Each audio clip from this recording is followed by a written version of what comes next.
নাকি গুরুত্বপূর্ণ কিছু সংস্কারের বিষয়ে ঐক্যমত হয় নাই। আমি তাদেরকে পরিষ্কার ভাষায় বলছি, কান খুলে শুনুন, যদি গুরুত্বপূর্ণ বিষয়ে সংস্কারের বিষয়ে ঐক্যমত না হয়ে থাকে, সেই সংস্কার করবে বাংলাদেশের জনগণ, আর কেউ সেই সংস্কার করতে পারবে না।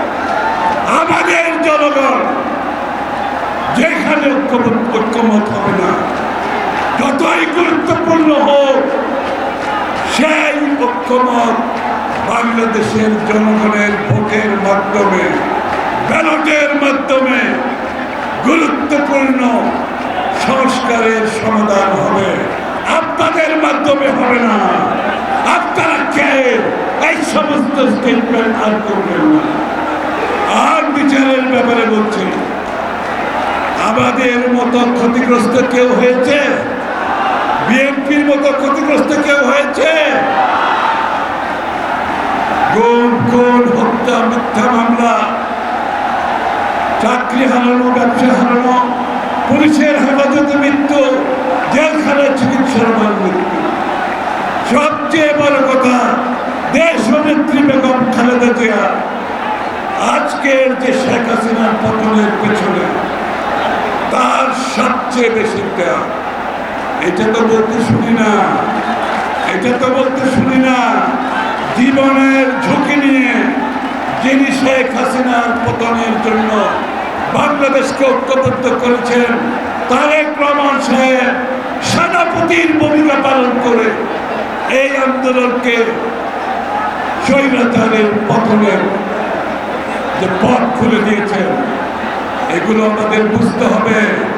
তাহলে বিচার যদি কাউকে করতে হয়, সেটা বিএনপি করবে, সেটা বিএনপি করবে। এই বিচার যদি অসম্পূর্ণ থাকে, সেই দায়িত্ব বিএনপি পালন করবে। কারণ আমাদের মতো এত কঠিন সময় কেউ অতিক্রম করে না, এত ত্যাগ কেউ স্বীকার করে না।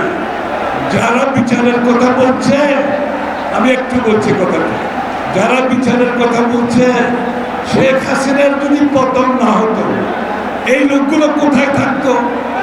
আপনাকে আমি একটু বললেন, শেখ হাসিনার পতন না হলে এই লোকগুলো কোথায় থাকতো?